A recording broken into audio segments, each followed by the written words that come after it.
गुढीपाडवा अर्थात चैत्र पाडवा हा मराठी नववर्षाचा पहिला दिवस। मराठी घराघरांमध्ये या दिवशी गुढी उभारून नववर्षाचा दिवस साजरा करण्यात येतो। तसेच अनेक महिला खास वेगवेगळ्या पद्धतींच्या साड्या नेसून या दिवशी घराघरामध्ये हा दिवस साजरा करतात। पण गुढीपाडव्यासाठी महाराष्ट्रीयन महिला कोणत्या साड्या नेसू शकतात याबाबत तुम्हाला माहिती आहे का? याच संदर्भात आज आपण गुढीपाडव्यासाठी खास वेगवेगळे जे साडी लुक्स आहेत तर ते जाणून घेणार आहोत।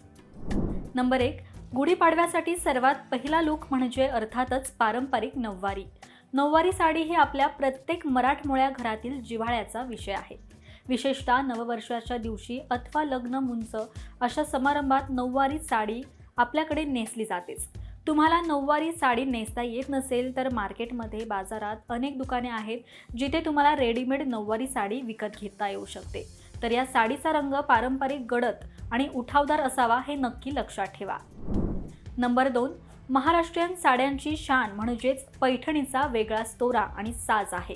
महाराष्ट्रीयन लग्न असो अथवा काही खास कार्यक्रम असो, पैठणी साड्यांना खूपच महत्त्व आहे।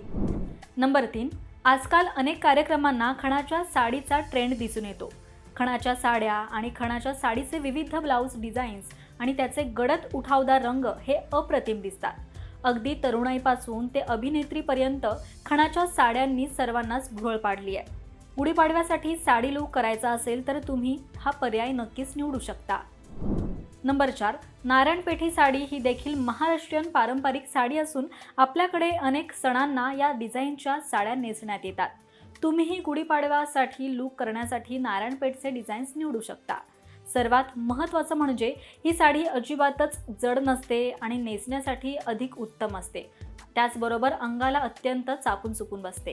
त्यामुळे ज्यांना साडीची सवय नाहीये त्यांच्यासाठी ही साडी अगदीच उत्तम आहे। नंबर 5, इरकल ही सोलापूर ठिकाणची स्पेशालिटी आहे। इरकल ही देखील अशी साडी आहे जी नेसायला सोपी आणि सावरायलाही सोपी आहे। मुळात या साडीमध्ये सर्वच गडद रंग असतात जे तुमचा लूक अतिशय सुंदर करतात। नंबर 6, गुढीपाडव्याला अनेक ठिकाणी शोभायात्रा काढण्यात येतात। यावेळी अनेक जणी नऊवारी साडी नेसतात। पण तुम्हाला नऊवारी साडी लूक नको असेल आणि तरीही रॉयल लूक हवा असेल तर तुमच्यासाठी खास कांजीवरम साडीचा लूक हा उत्तम पर्याय आहे।